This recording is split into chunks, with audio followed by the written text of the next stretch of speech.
Vamos a abrir la Biblia en el libro de Apocalipsis, porque estamos estudiando el libro de Apocalipsis.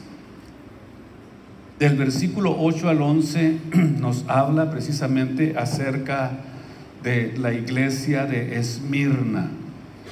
En mi mensaje anterior estuve hablando de esta iglesia que fue una iglesia perseguida. Jesús les había advertido de esta persecución y les dice en el versículo 9: yo sé tus obras, tu tribulación, tu pobreza. Escuchen esto que es interesante. Comenzamos a hablar de las tres dificultades que estaba enfrentando la iglesia de Esmirna, que era perseguida, era pobre y también estaba sufriendo en la cárcel, porque nos dice la Biblia que no tengamos temor, les dice a la iglesia de Éfeso, de padecer. He aquí, el diablo ha de enviar a alguno de vosotros a la cárcel para que seáis probados. Dios tiene un plan. Dios sabe lo que hace, nunca se equivoca. Esta iglesia estaba pasando tres dificultades. Decíamos tribulaciones en nuestro mensaje anterior, que es la palabra telipsis, y significa presiones externas, porque vivían continuamente asediados, perseguidos, atacados continuamente. Y ahora en nuestro segundo lugar, la segunda dificultad que estaban experimentando, según el capítulo 2, versículo 9 de Apocalipsis, era pobreza. Y en el griego existen dos palabras para poder designar la palabra pobreza. Y la primera es tocheia, y significa que estás en carencia absoluta, total de bienes materiales. Pudiéramos decir lo que es pobreza total. Y la segunda palabra es penia, y significa padecer de lo superfluo. O sea, que tener para comer, para tus necesidades básicas, para pagar tu casa, tus biles, tener dónde vivir sobre todo. Y estas dos palabras pudiéramos decir que existen y que a través de la forma en que se pueden entender, nos vamos a dar cuenta a qué tipo de pobreza ellos estaban, o qué tipo de pobreza ellos estaban padeciendo. En 2 de Corintios, capítulo 9, 2 de Corintios, capítulo 9, versículo, vamos a leer desde el versículo 6.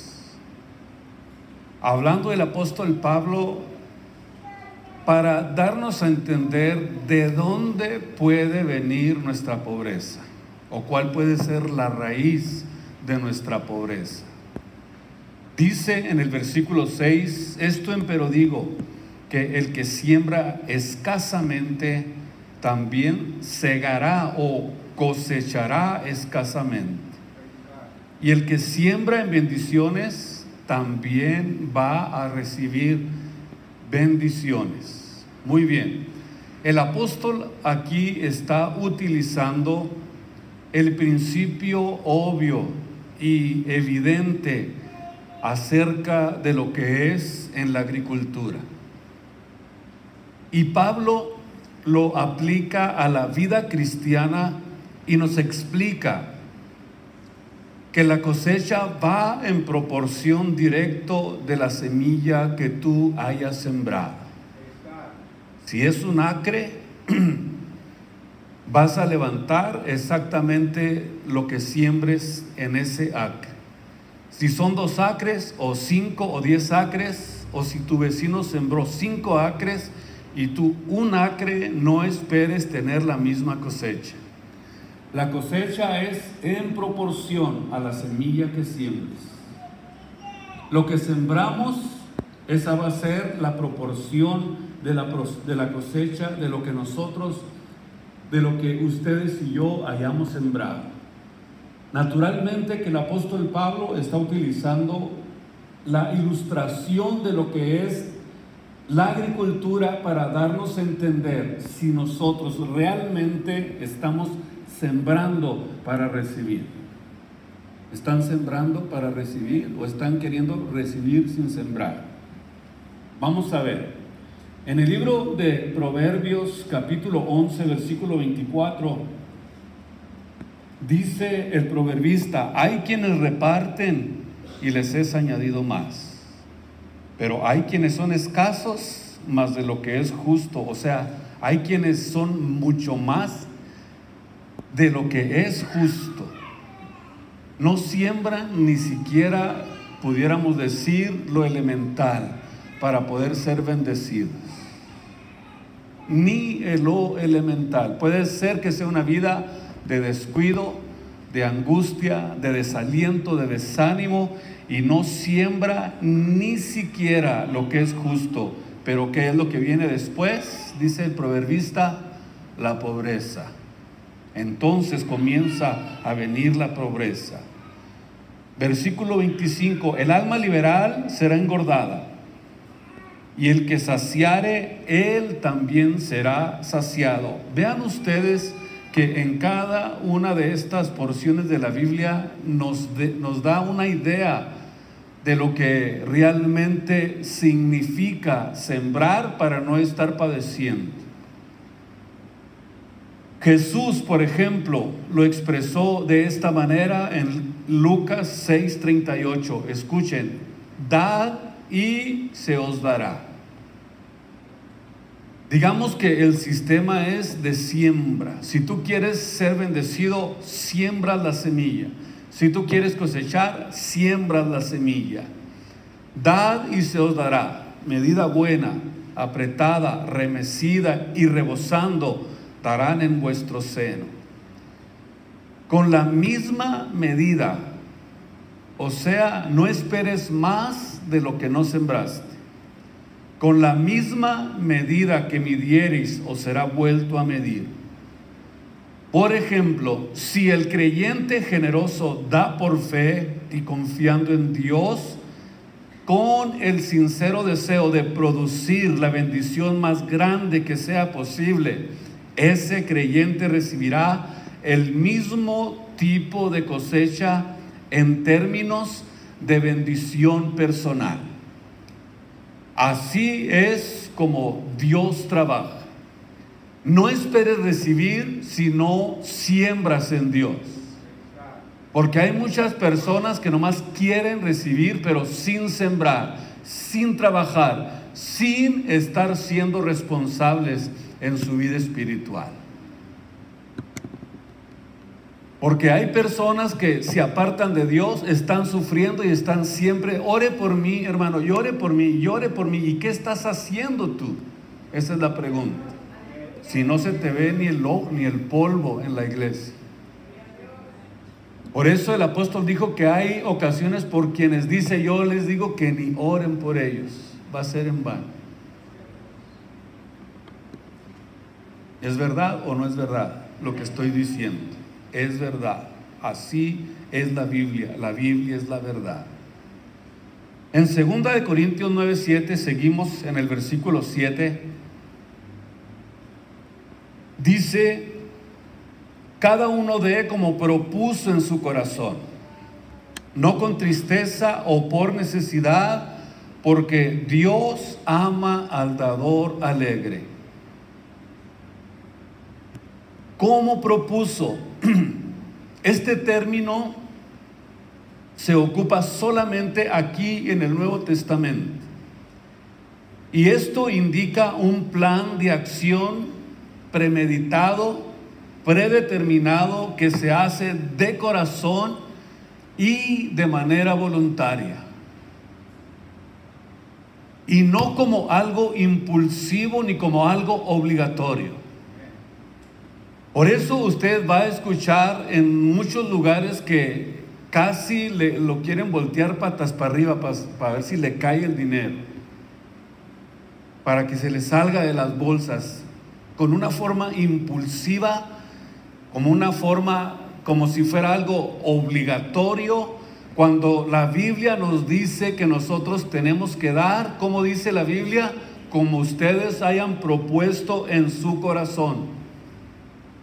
Pero también dice, no con tristeza. También se puede traducir esta palabra con reservas o con remordimiento, y esto indica, escuchen esto, lo que significa esto: actitud de depresión, de retracción, de pesadumbre y de vacilación. ¿Hasta dónde puede dañar este tipo de ideologías?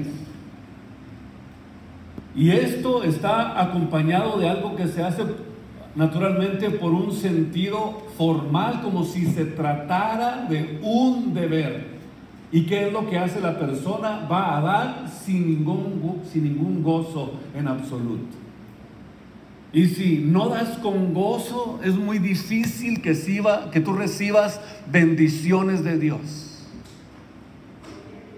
Yo sé que hablar de esto para muchos es difícil, pero no se trata, óiganme bien, yo les voy a decir algo que lo he dicho, lo repito y lo vuelvo a sostener. La iglesia lo último que necesita para avanzar es el dinero.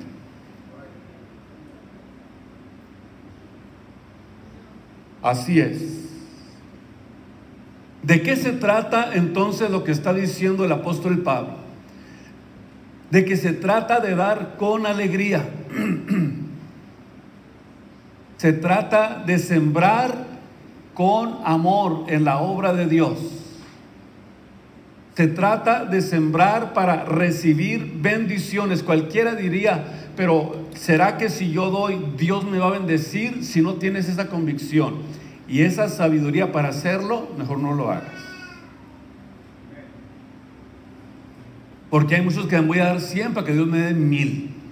Entonces no estás entendiendo el mensaje de la Biblia. No estás entendiendo el mensaje de la palabra de Dios. No estás comprendiendo en absoluto lo que Dios está queriendo hacer con tu vida.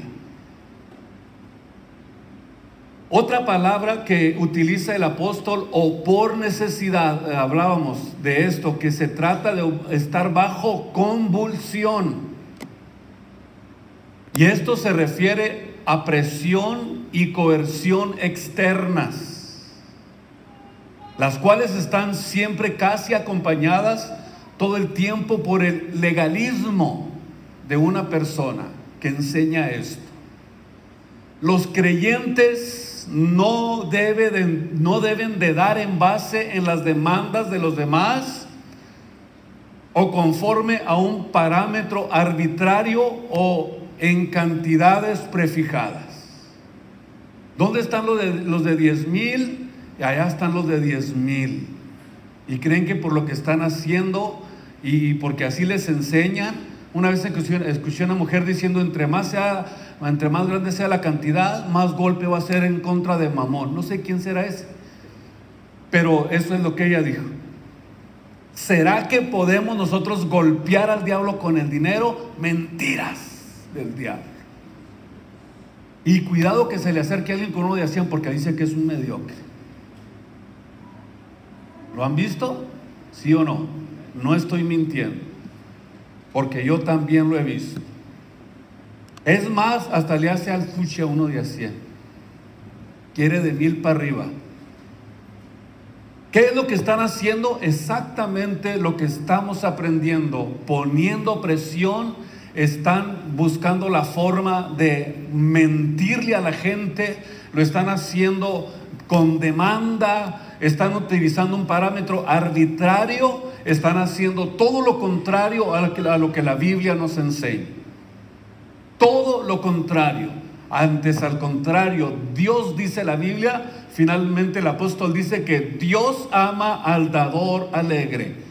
Digamos de esta forma, Dios tiene un amor especial y único para los que se mantienen fieles en su compromiso de dar con generosidad. La palabra compromiso del griego es la misma de la cual se deriva la palabra hilaridad, o sea, significa lo que sugiere que Dios, eso es lo que nosotros vamos a dar, porque Dios ama al corazón que entusiasta, el corazón que se emociona con cada oportunidad en particular que Dios le da para demostrar su generosidad. Es una gran diferencia para que nosotros podamos comprenderlo en esta mañana. En el versículo 8 de 2 de Corintios 9 dice que poderoso es Dios. Escuchen esto, que es muy importante. Poderoso es Dios para hacer que sobreabunde en vosotros toda gracia, a fin de que, teniendo siempre todas las cosas, todo lo que basta, abundéis para toda buena obra. O sea que Dios devuelve en abundancia para bendecir a los que dan con alegría. Porque el que da así como papujado no lo va a bendecir Dios. O creyendo que está haciéndole un favor a Dios, o pensando que está manteniendo al pastor. Muchos dicen eso, que trabajes.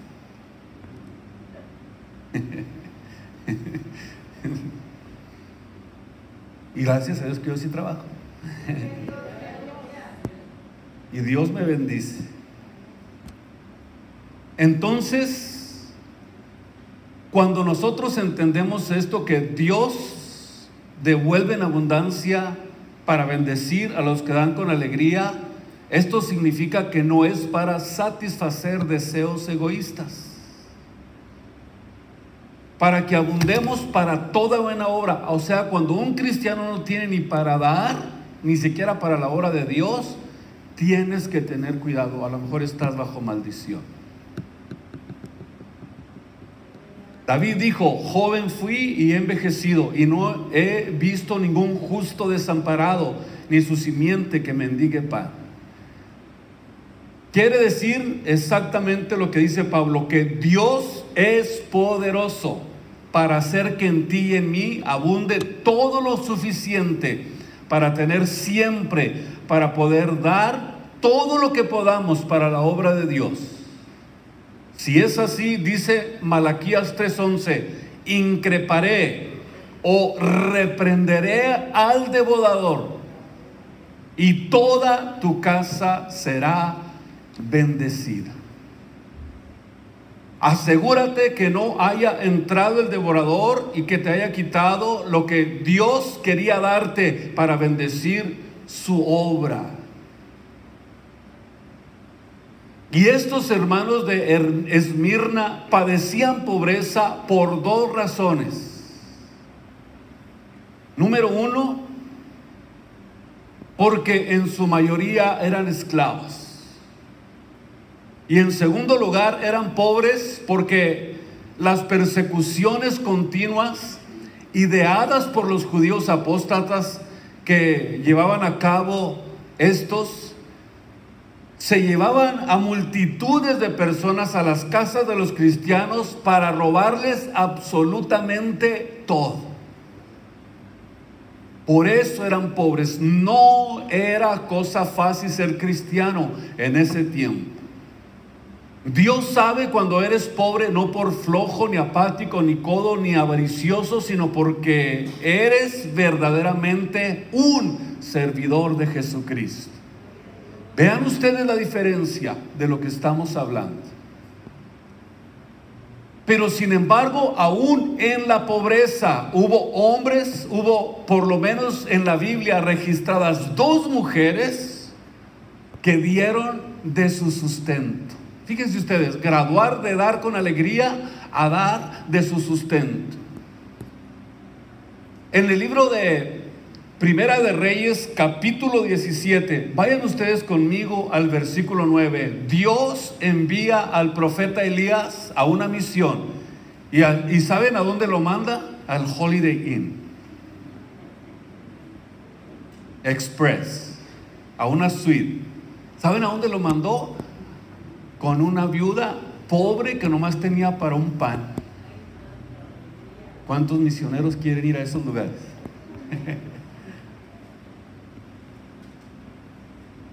Dios le ordena a Elías, versículo 9, que vaya a ese lugar, a Sarepta. He aquí, dice, he mandado ahí una mujer viuda para que te sustente. Escuchen, para que te sustente. Y nosotros vemos eventualmente que sale la viuda con su niño y dice, vamos a comernos esta tortita de pan. Y adiós mundo cruel, hasta aquí llegamos, nos morimos. ¿Qué pasó? Dios, ¿no que me mandaste aquí para que me sustentara? Hubiera poder dicho Elías.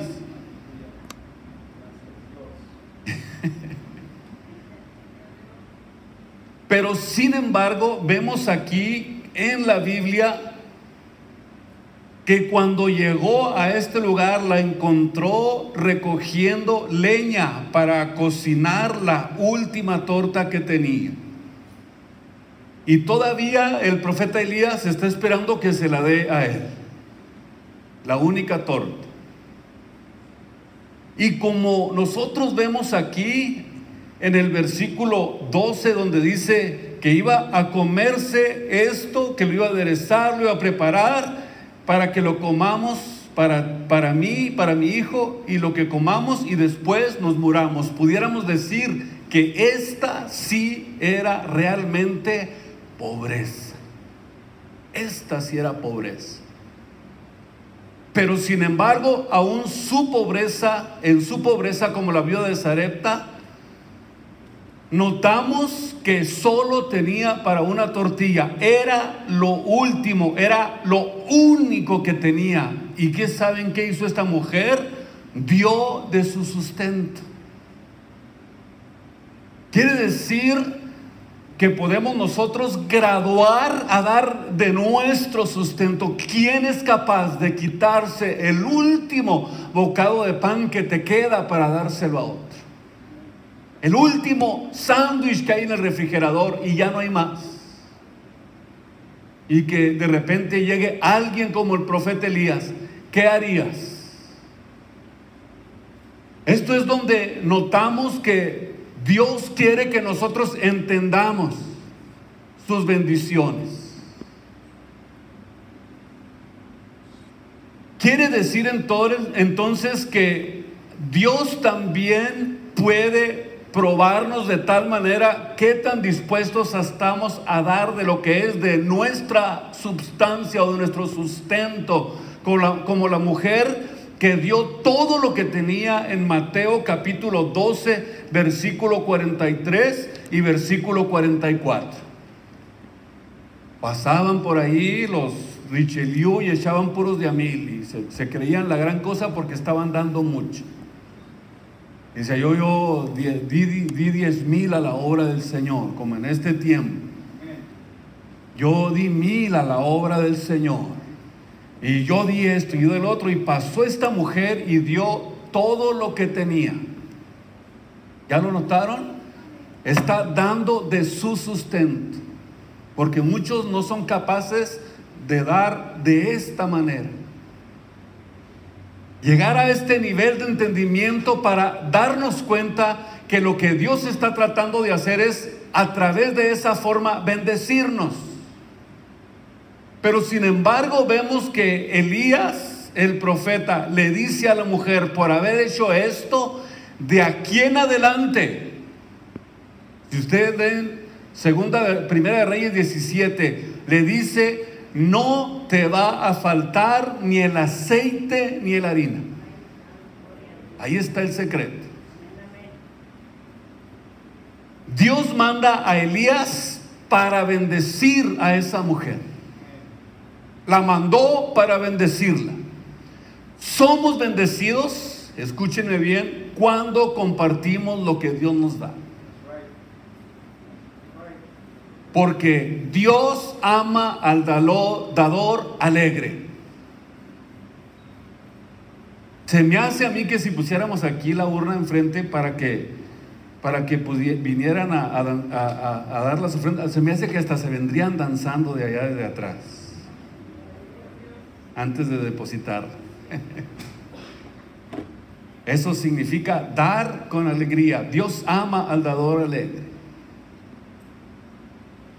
Y ellos no estaban sufriendo pobreza por ninguna de esas causas, sino por las persecuciones. También estaban experimentando la cárcel. Dios les dice: no importa lo que estés padeciendo, no importa que estés en pobreza, no importa lo que esté sucediendo en tu vida, pero tú eres rico. No importa, en medio de la pobreza, el que tiene a Dios lo tiene todo. Y el que no tiene a Dios no tiene nada. El que tiene a Cristo es el hombre más rico, el hombre más feliz, el hombre más contento, el hombre más seguro sobre la tierra, porque Cristo es el que nos da esa seguridad. Así es. Porque el reino de los cielos no consiste en lo que poseemos ni en lo que tenemos. El reino de los cielos consiste en la fe, en la confianza y en la seguridad que estamos recibiendo de parte de Dios cuando nos alimentamos constantemente con la palabra de Dios en nuestros corazones. Es la riqueza más gloriosa y más importante que nosotros tenemos. No hay nada que supere a lo que nosotros estamos recibiendo como sustancia de parte de Dios, palabra viva y eficaz que penetra hasta lo más profundo de nuestros corazones, que nos anima, que nos alienta, que nos fortalece, que nos da fuerzas, que nos da fe y confianza para confiar en el futuro glorioso que nos espera al lado de nuestro Señor y Salvador Jesús el Cristo, al que adoramos y glorificamos aquí en este lugar. A Él sea la gloria y la honra en esta tarde preciosa. El que tiene a Cristo es el hombre más rico del mundo. En Apocalipsis capítulo 2, versículo 10, donde estamos, Dios les dice: no tengas ningún temor de las cosas que has de padecer. Esto es interesante. He aquí el diablo ha de enviar a algunos de vosotros a la cárcel, para que seáis probados, y tendréis tribulación. Esta era otra de las dificultades que ellos estaban experimentando.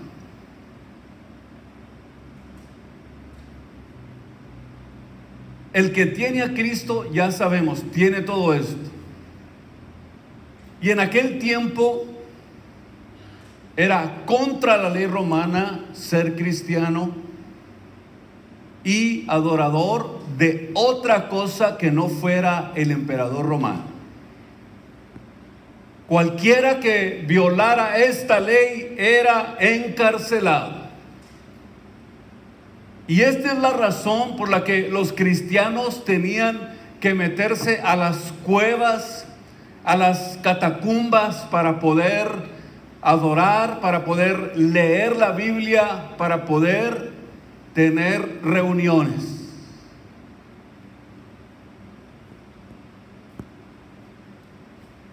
O ir a la cárcel. Y luego ir a la cárcel en ese tiempo eran los calabozos fríos, malolientes, y terminaban la mayor parte de las veces muertos de hambre. No se les hacía ningún juicio, y todo el que entraba a la cárcel ya no salía de allí. Por ejemplo, si ustedes van conmigo al libro de los Hechos, capítulo 4, vamos nosotros a notar la primera vez que los apóstoles fueron encarcelados.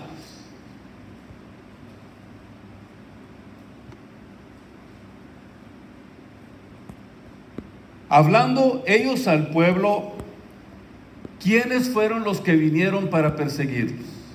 ¿Los sicarios? ¿El gobierno? ¿Quiénes los perseguían? Los religiosos. Es increíble, pero las mayores persecuciones tenían que ver con religiosos, no con enemigos físicos, sino con enemigos llenos de envidia y de amargura. Y esto es triste. Esos eran los religiosos. Ese fue precisamente el mismo espíritu que crucificó a Jesucristo. ¿Y qué es lo que pasa? Que son las religiones el instrumento por el cual opera Satanás. Y esto comenzó desde Caín y Abel. Le dio envidia la prosperidad de su hermano, o como la humildad de su hermano, y aquel pastor me cae gordo porque no me gusta como es. O imagínense ustedes entre los pastores, entre los cristianos, por favor. Eso es el colmo. Este espíritu de religiosidad es el que viene, divide y destruye dentro del cristianismo. Vemos entonces que esto sucedió desde el principio. Y si no lo quiere creer, pregúntele a los cruzados. Y por orden vemos que de un papa romano, y en el nombre de Dios, escuchen, en el nombre de Dios masacraron y asesinaron a muchos. Porque supuestamente Constantino había recibido la señal de la cruz. Y que Dios le había dicho, con esta señal vencerás. Y ahí tiene usted en el año 325, donde surgió una división entre los cristianos y la iglesia, y se infiltraron enseñanzas contrarias a la Biblia. Una de ellas, la mentada llamada Santísima Trinidad, inventada por Constantino. ¿Seguimos?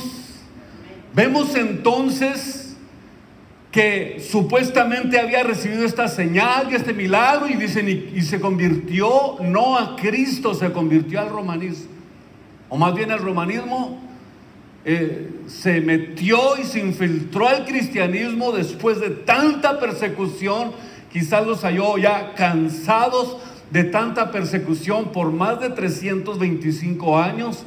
Y logró la oportunidad para introducirse y venir con este tipo de ideologías, y de ahí surgieron las cruzadas y la Inquisición.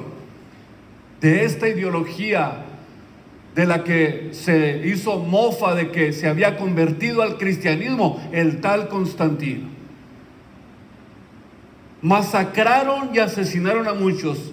Mira lo que hace la religión. O sea, veamos que bajo el inquisidor Tomás de Torquemada, por el orden del Vaticano, mataron a más de 6 millones de cristianos en 500 años de historia. Y la historia allí está. Ahora quieren decir que es al revés. No, si cínicos son cínicos, eso ni quien les gane. Ahora dice que ellos fueron los perseguidos. Para sí mismo no hay quien les gane. Y todo porque no querían, escúchenme bien, dejar de leer la palabra de Dios, la Biblia. Y porque no se sometían al catolicismo. ¿Por qué? Porque tenías que ser católico a la fuerza. No por elección, sino a la fuerza.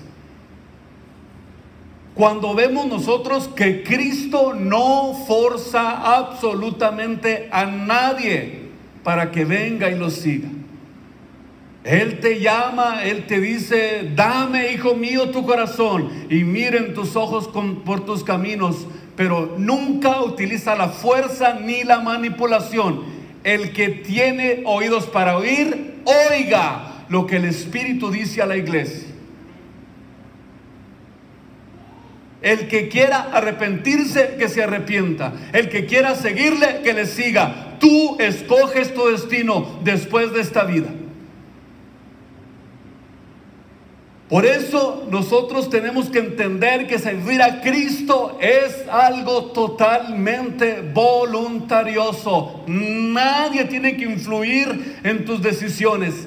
Tú decides entregarte a Él porque le amas, porque entiendes la Biblia, porque sabes que ahí está tu seguridad, ahí está con tu confianza, porque ahí está la vida eterna, porque ahí está el reino de los cielos, porque ahí está todas las riquezas que yo deseo, todas las riquezas que contiene la Biblia. Comienzo a apropiarme de ellas y comienzan a ser parte de mi vida integral. Todo lo que la Biblia contiene, me doy cuenta que es para mí. Y me doy cuenta que debo de seguir a Cristo porque Él me amó a mí, porque dio su sangre preciosa, porque dio su vida, porque lo entregó todo, porque me amó hasta la muerte y muerte de cruz. Por eso amo a Jesucristo, porque Él dio todo por mí. Por eso le amamos. Nadie nos forza, nadie nos obliga. Es un amor que nació cuando comenzamos a oír y a leer la palabra de Dios. Nació ese amor tan profundamente dentro de nosotros que no nos apartamos de aquí. Nada nos puede apartar del amor de Dios que es en Cristo Jesús, nuestro Señor. No hay nada que nos aparte de Él. Aquí está entonces la verdad absoluta que nuestra vida necesita.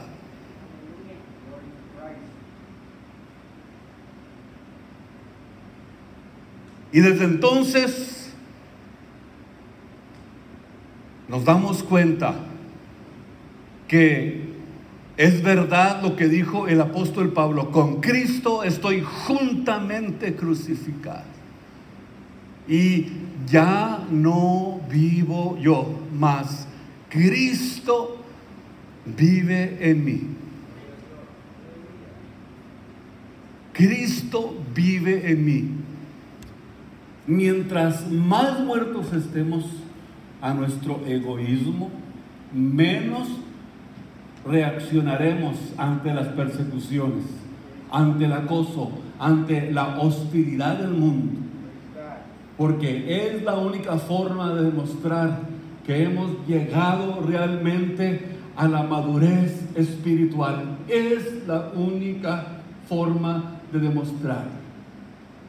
Porque las personas hipersensibles o que son lastimadas muy fácilmente son las personas más orgullosas del mundo. Los hijos de Dios no somos así. Nosotros amamos a Jesús. Podemos decir en esta tarde: yo amo a Jesucristo. Yo soy débil, yo soy humano, yo soy carne, pero amo a Jesucristo. Estoy luchando para servirle. Estoy luchando para obedecerle. Estoy haciendo todo lo posible por agradarle a Él. Y eso es lo que cuenta. Estamos en la lucha, estamos en la tribulación, estamos en la prueba y no dejamos de congregarnos. Seguimos hacia adelante porque hemos creído en Jesucristo. Obra Jesús en esta preciosa tarde. ¿Cuántos en esta mañana quieren decirle: Señor, yo te amo aunque soy débil? Te amo aunque a veces te fallo, aunque a veces soy débil, aunque a veces parece que no voy avanzando, pero Señor, tú sabes que te amo. ¿No le gustaría declarárselo en sus propias palabras a nuestro Señor Jesucristo en esta preciosa mañana? Póngase de pie y decláreselo. Abra su corazón delante de Él y dígale: mi Señor, ayúdame, fortaléceme, Dame una visión más profunda para poder continuar hacia adelante, para poder seguir, para poder sostenerme, porque tú eres mi único sostén, mi única ayuda, mi única fortaleza. Sin Jesús no podremos caminar. Sin Cristo no vamos a avanzar, lo necesitamos.